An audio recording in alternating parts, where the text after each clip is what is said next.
ముసునూరి నాయకస్ కదా, post Kakatiya period అంతే కదా. పోస్ట్ కాకతీయాస్ యాక్చువల్గా ఈ ఏరియా మనకి కొంచెం పొలిటికల్గా చాలా ఈ పొలిటికల్ హిస్టరీ చాలా ఇంపార్టెంట్స్ అండి ఇక్కడ. ఎందుకంటే ఈ పీరియడ్ నుంచి మనం అంటే కాకతీయాస్ తర్వాత తెలంగాణ, కోస్తాంధ్ర అండ్ రాయలసీమ 3 రీజియన్స్ని రూల్ చేసింది కుతుబ్ షాయిస్. అంటే కాకతీయాస్ తర్వాత మనం చూడాల్సిన మెయిన్ ఏరియా కుతుబ్ షాయిస్. ఈ కుతుబ్ షాహీ పీరియడ్కి కాకతీయాస్ పీరియడ్కి మధ్యలో ఉన్న ఏరియా ఏదైతే ఉందో అక్కడున్న చేంజెస్ మనకు చాలా ఇంపార్టెంట్. ఇంకొకటి ఏంటి, ఇక్కడ చాలా ఇంపార్టెంట్ ఏముంటుందంటే మనకి, ఫర్ ఎగ్జాంపుల్ కాకతీయ డైనాసిటీని తుగ్లక్ అటాక్ చేసిన తర్వాత సో ఈ ఏరియాలో ఎవరు అడ్మినిస్ట్రేషన్ వస్తుంది, తుగ్లక్స్ అడ్మినిస్ట్రేషన్ వస్తుంది అంతే కదా.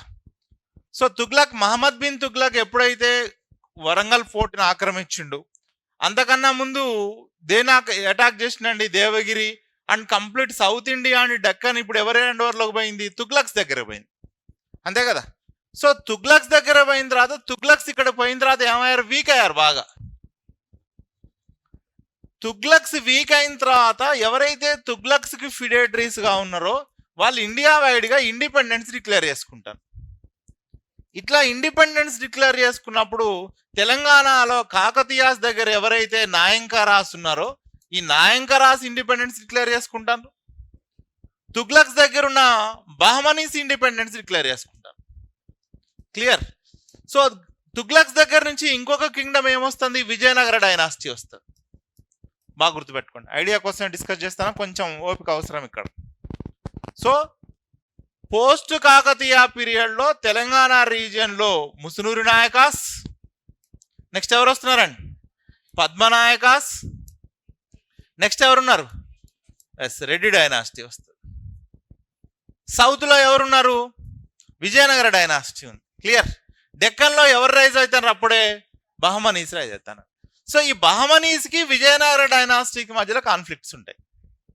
ఏముంటాయి, బహమనీస్కి విజయనగర డైనాసిటీకి ఏం లేదండి, ఇద్దరికి కృష్ణా రీజియన్, కృష్ణా డెల్టా కావాలి. ఎక్కడైనా సరే ఈ బ్యాటిల్స్ ఆర్ వార్స్ దేన్ని బేస్ చేసుకొని వస్తాయంటే రివర్ బేసిన్ ఏరియా కోసం వస్తాయండి. ఎక్కడైతే డెల్టా ఏరియా ఉందో, డెల్టా రీజన్ ఉందో అక్కడ అగ్రికల్చర్ డెవలప్మెంట్ బాగుంటుంది, అగ్రికల్చర్ ట్యాక్సెస్ ఎక్కువ కలెక్ట్ అవుతాయి.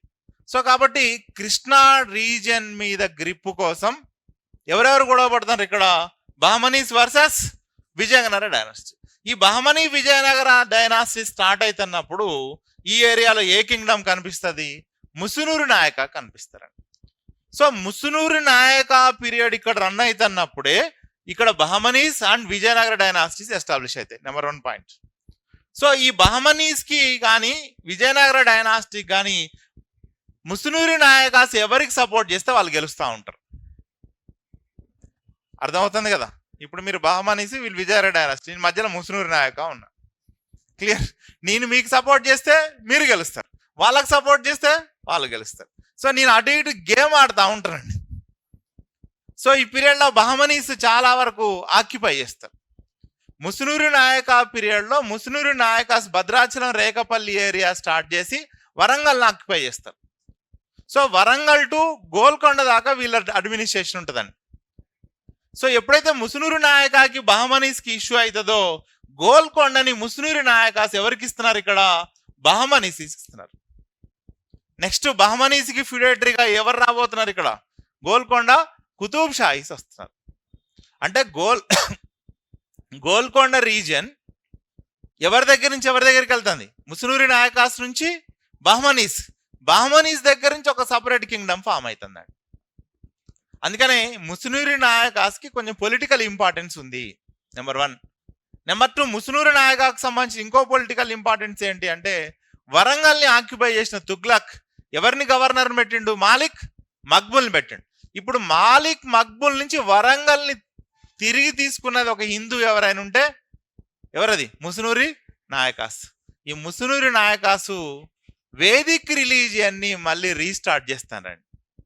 అంటే వరంగల్లో ఏదైతే ఇస్లాం డెవలప్ అయిందో ఆ ఇస్లాం ప్లేస్లో వరంగల్ని అటాక్ చేస్తూ కూడా దీన్ని ఆంధ్ర విమోచన మూమెంట్ అంటున్నామండి. ఏ మూమెంట్ అంటున్నాం, ఆంధ్రాని ముస్లిమ్స్ ఆక్యుపై చేశారు, మళ్ళీ ఆంధ్ర నుంచి ముస్లిమ్స్ ని తిరిగి పంపించడమే మా టార్గెట్ అని చెప్పి ఆంధ్ర విమోచన మూవ్మెంట్ ఎవరు స్టార్ట్ చేస్తున్నారు?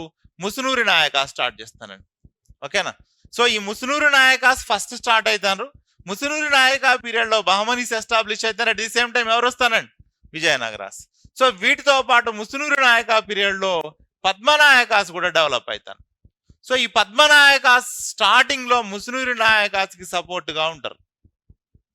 లాస్ట్ లో ఈ పద్మనాయకాసే ముసునూరి నాయకాస్ మీద అటాక్ చేసి ఈ ముసునూరి కింగ్డమ్ ని కూడా వీళ్ళు ఆక్యుపై చేసుకుంటా ఉంటారు. సో ఇప్పుడు మనం ఏ బ్యాక్గ్రౌండ్ తో వీళ్ళని చదవాలి అంటే పోస్ట్ కాకతీయ పీరియడ్ లో మనం ఎవరెవరిని చూస్తున్నాం? ముసునూరి నాయకాస్, తెలంగాణ రీజన్ ఇంకెవరు? పద్మనాయకాస్. సో ఈ రెండు నడుస్తున్నప్పుడు ఎవరెవరు వస్తున్నారు? Bahmanis, next Vijayanagara dynasty. So ఇప్పుడు ముసునూరి నాయక పద్మనాయక్ ఉన్న రిలేషన్స్ ఏంటి? ఓకేనా? నెక్స్ట్ ముసునూరి నాయకాస్ వర్సెస్ బహమనీస్ పంచాయతీ ఏంటి? క్లియర్? సో ముసునూరి నాయకాస్ బహమనీస్కి స్టార్టింగ్ లో ఎట్లా సపోర్ట్ చేసిన అనే బేస్ తోటి మనం పోస్ట్ కాకతీయ పీరియడ్ చదవాలి. సో ఇప్పుడు పోస్ట్ కాకతీయ పీరియడ్ లో తెలంగాణ రీజియన్ లో 2 కింగ్డమ్స్ ఇంపార్టెంట్ ఏంటి? ముసునూరి నాయకాస్ అండ్ పద్మనాయకాస్. సో ఈ పద్మనాయకాస్ గురించి కూడా కొంత డిస్కస్ చేద్దాం. పద్మనాయకాస్ అనే వాళ్ళు ఎవరైతే కాకతీయాస్ దగ్గర నాయంకరాస్ ఉన్నారో ఆ నాయంకరాసే వీరు రేచర్ల ఫ్యామిలీ నుంచి, రేచర్ల రుద్ర ఫ్యామిలీ ఉంది కదా, సో అక్కడి నుంచి వీళ్ళు ఇండిపెండెన్స్ డిక్లేర్ చేసుకుంటారు. ఇనీషియల్ స్టేజ్ లో వీళ్ళ క్యాపిటల్ రాచకొండ, ఇంకొక క్యాపిటల్ భువనగిరి నుంచి కూడా రూల్ చేస్తారండి. అంటే పద్మనాయకాసు ఎన్ని కింగ్డమ్స్ చూస్తున్నాం మనం? 2 డైనాసిటీ చూడాలి. ఒకటి ఎక్కడి నుంచి? రాచకొండ నుంచి చూడాలి, ఇంకోటి భువనగిరి నుంచి చూడాలండి. సో వీళ్ళకున్న ఇంపార్టెన్స్ ఏంటంటే వీళ్ళ పీరియడ్ లో తెలుగు లిటరేచర్ బాగా డెవలప్ అవుతుంది, కల్చరల్ చేంజెస్ చూడొచ్చు. సో చివరికి ముసునూరి నాయకాస్ ని పద్మనాయకాస్ అటాక్ చేస్తారు, ఈ పద్మనాయకాస్ ని బహమనీస్ లేపేస్తారు.